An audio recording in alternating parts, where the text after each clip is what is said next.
Kwa majina mimi naitwa Joseph, ni guide wa Zara Tours.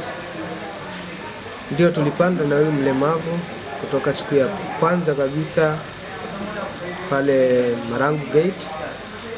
Pale kutokana uzuri wa barabara tulienda vizuri, hatukupata changamoto zaidi. Sana sana tulikuwa tunamvuta tu na wengine wanasukuma kile kibaiskeli. Siku ya pili kutoka Mandara kwenda Orombo ndio kidogo kulikuwa na changamoto kwa sababu barabara sio rafiki ile njia. Kwa hiyo kuna sehemu tulikuwa tunambeba na ile wheelchair, sehemu ambayo ya kumwendesha kidogo tunamwendesha na wengine wanavuta mpaka tukafika Orombo.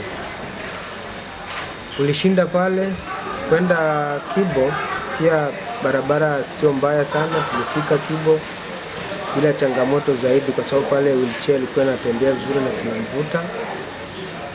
Walipofika walilala, tukaanza kwenda kileleni kuanzia ile asubuhi saa 12. Basi swala la kwenda kileleni ndio ilikuwa changamoto kidogo kwa sababu ni mwinuko pia na mita ni za juu altitude, na kwa mlemavu kama huyu ilikuwa kidogo inatupa changamoto, lakini kwa uzoefu ilikuwa magaidi kama 6 na baadhi ya crew ambao tuliwachukua kwa ajili ya kutusapoti. Sehemu za kumwendesha na ile wheelchair tulimwendesha, lakini kufika pale Hansmaya Cave kwenda kutoka Hansmaya kwenda Gilman's Point, kuna kipande pale tunaita Jamaica Point. Pale ndio tulipata ugumu kidogo kwa sababu ni mawe tu. Ni mawe alafu barabara pale ni zigzag. Kwa pale kuna sehemu tulimweka kama mgongoni mpaka kufika pale Gilman's.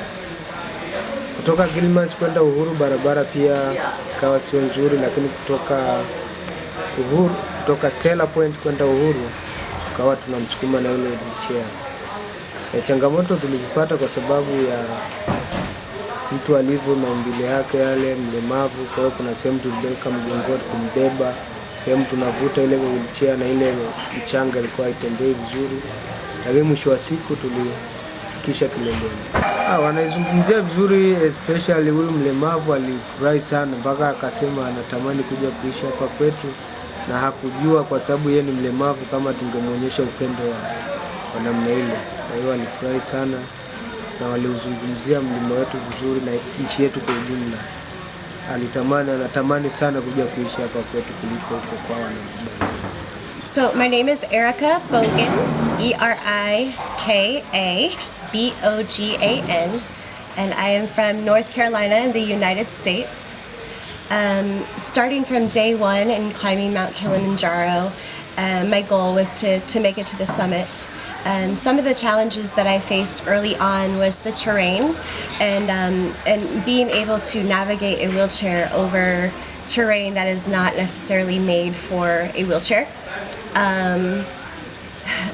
All of my expectations were exceeded when it came to the help that I received here in Tanzania, specifically from Zara Tours, in helping me get to each camp.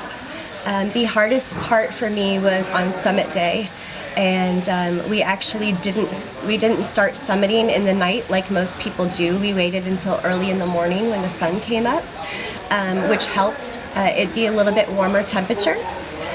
But the challenging part was my wheelchair couldn't go up that part of the mountain, so the porters had to carry me on their backs, and that made it very painful on me.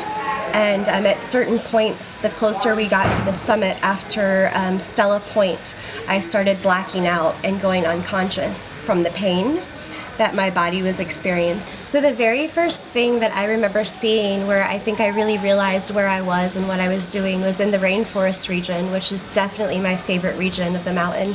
And I was able to see all of the different species of monkeys and wildlife that were living in the jungle, and actually came within 2 feet of a monkey. And it was super exciting for me to be able to see them in their own habitat and in the wild.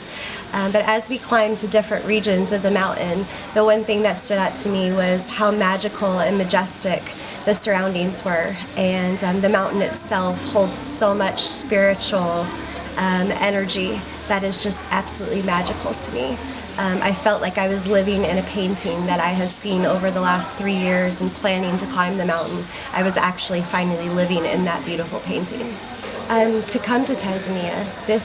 Tanzania has been one of the most beautiful and welcoming and friendly countries that I've ever been to. I've never felt more accommodated by complete strangers, even just out on the street that just want to help. And I've never felt any more safe. I've been to many, many countries. And this by far is my favorite, and it's really because of the people. Tanzanian people are some of the most beautiful people that I've ever met in my life.